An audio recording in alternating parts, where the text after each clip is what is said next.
Welcome to Southwest Desert, where adventure meets the arid beauty of the American Southwest. Join me as we explore Southwest's lost historical characters, stunning desert vistas, forgotten Native American history, or tales of lost gold mines.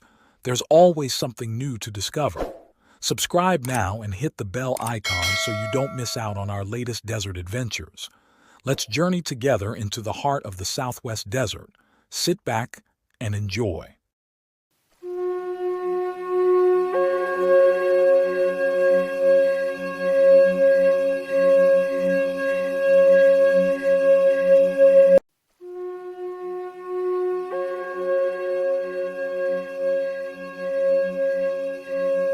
Welcome to our Southwest Desert channel, where we delve into the lives of extraordinary individuals who have left an indelible mark on American Southwest history. Today, we're exploring the legendary life of Ben Lilly, often referred to as the last of the mountain men. Imagine a man so in tune with nature that he could read the wilderness like a book, a hunter so skilled that even President Theodore Roosevelt sang his praises. This was Benjamin Vernon Lilly, born on the last day of 1856 in Wilcox County, Alabama. If Ben Lilly had been born just a century earlier, his name might have been as widely recognized as Kit Carson, Bill Williams, or Jim Bridger. Instead, he became a living legend in the Blue River country of Arizona and New Mexico, leaving behind a legacy that still resonates with outdoorsmen and history buffs alike. From an early age, hunting wasn't just a pastime for Ben Lilly. It was a calling. He firmly believed that he was appointed by God to rid the lands of what he called varmints. This divine mission, as he saw it, led him to dedicate his life to hunting predators, particularly mountain lions and bears. Lilly's reputation as a hunter was unparalleled. Some even claim he was the greatest hunter America ever produced. His skills were so renowned that in 1907, 5 years before he made the Southwest his home, he was chosen to guide none other than President Theodore Roosevelt on a hunting expedition in Louisiana. Roosevelt was so impressed by Lilly's abilities that he wrote about the experience, further cementing Lilly's reputation. In 1912, at the age of 56, Ben Lilly arrived in Arizona. He set up his base at Tommy Cosper's ranch on Blue River, just below an impressive natural feature known as the Box, a 700-foot deep gash carved by the Blue River through the Mogollon Rim. Little did Lilly know that the next 15 years would become what he later described as the happiest and most productive of his life. Thank you for joining your desert frontiersman Alan for another Southwest adventure. If you would like to help support my channel and time, hit the super thanks heart icon on the bottom of the video and contribute. This is very helpful. Relax and enjoy. The Blue River country and the foothills of New Mexico's Mogollon Mountains became Lilly's hunting grounds. It was here that he truly made his mark, becoming a figure of near mythical proportions among the local population. Those who knew Ben Lilly always referred to him as Mr. Lilly. This wasn't just a sign of respect for his age, but a reflection of the man's character.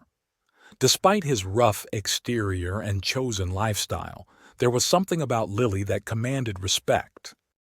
Mark Musgrave, one of the few who knew Lilly well, described him as a man of distinction.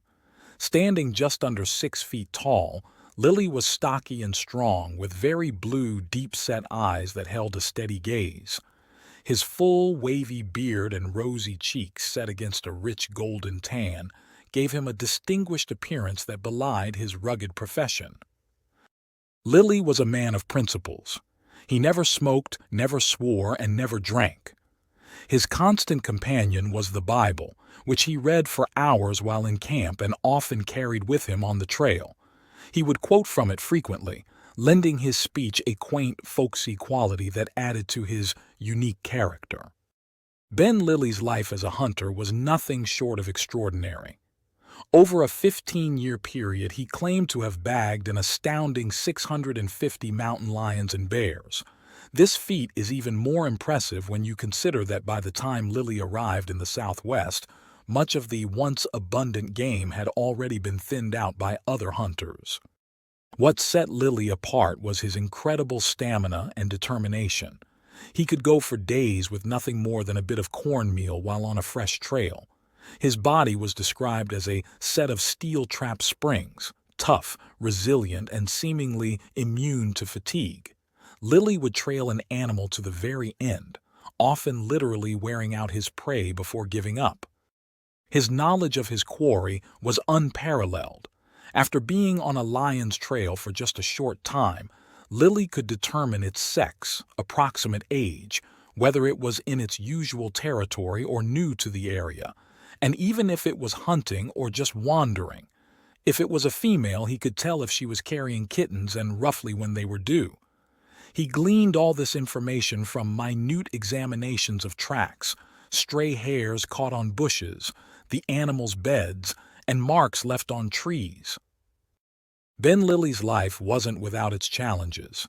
In middle age, he became profoundly deaf, so much so that he couldn't hear his own hounds barking when they had treed their quarry.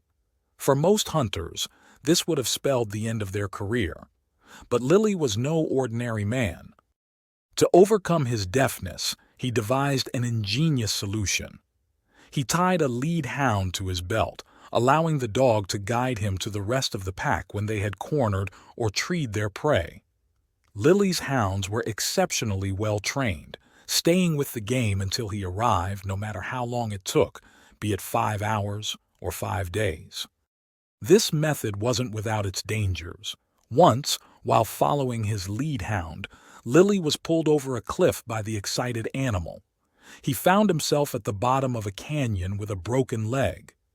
Displaying the stoicism and self-reliance that defined his character, Lilly calmly set his own leg, using a fallen tree limb as a splint and strips torn from his shirt to bind it in place.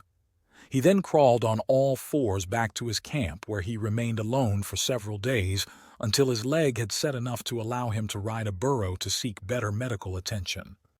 One of the most intriguing aspects of Ben Lilly's character was his strict adherence to observing the Sabbath. Despite his passion for hunting, Lilly never hunted on Sundays. Even if he was close to catching a lion on Saturday night, he would call off his dogs until Monday morning. The only exception to this rule was if he lost track of the days and inadvertently hunted on a Sunday. In such cases, when he realized his mistake, he would take the next day off, asking for the Lord's forgiveness through prayer and meditation. Sundays were not just for devotion, but also for personal hygiene. Regardless of the weather, Lilly would use this day to wash both his clothes and himself. In the depths of winter, he would break the ice on a nearby stream or pool and plunge in for a bath. Sometimes he would even take snow baths, sitting naked in a snowbank and rubbing himself clean with handfuls of snow. This hardiness extended to his sleeping habits as well. Lilly slept outdoors all year round, directly on the ground. He claimed that houses smelled rancid and that he'd catch a cold if he slept indoors. As with many frontier figures, the stories about Ben Lilly grew with each telling. Every old-timer in the Southwest seemed to have at least one Lilly anecdote. While it's difficult to verify many of these tales now, it was generally believed that anything Lilly wrote down was as close to the truth as he could make it.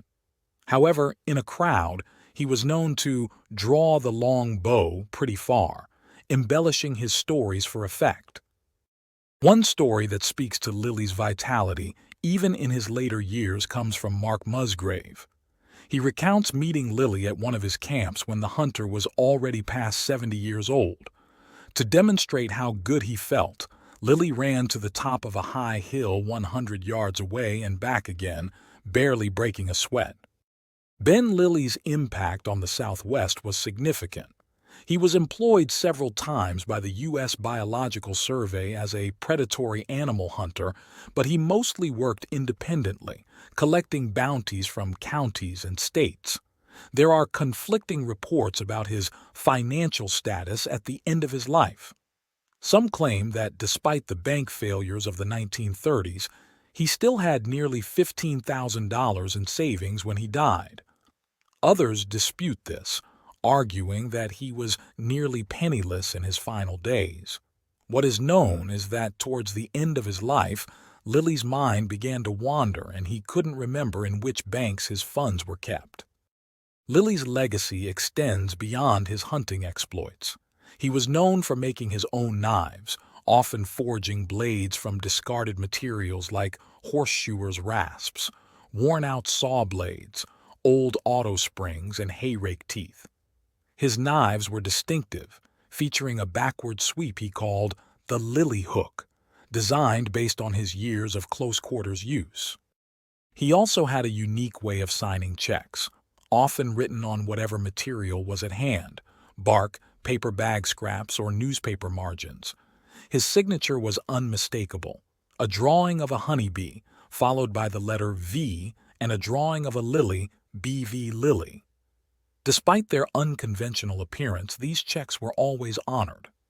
Ben Lilly passed away on December 17, 1936, just 2 weeks shy of his 80th birthday. He spent his final days in Buckhorn, New Mexico, among the pine-covered mountains and picturesque canyons he had grown to love so deeply.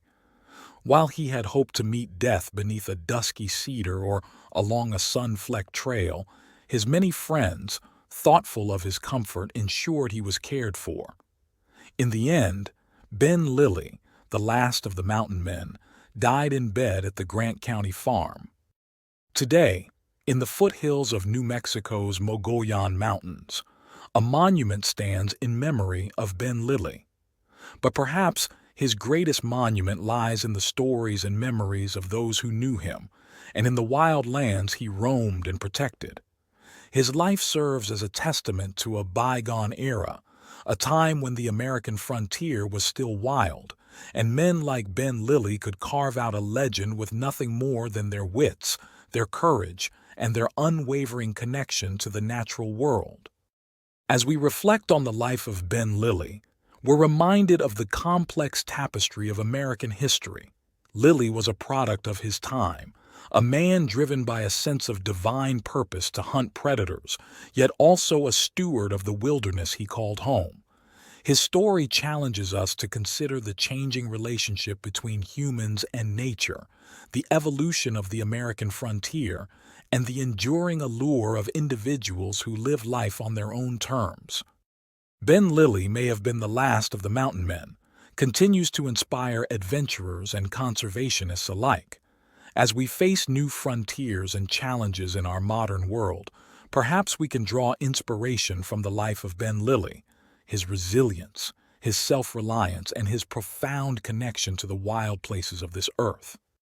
Thank you for joining us on this journey through the life of Ben Lilly, the last mountain man. Until next time, keep exploring, keep questioning, and keep the spirit of adventure alive. Happy trails.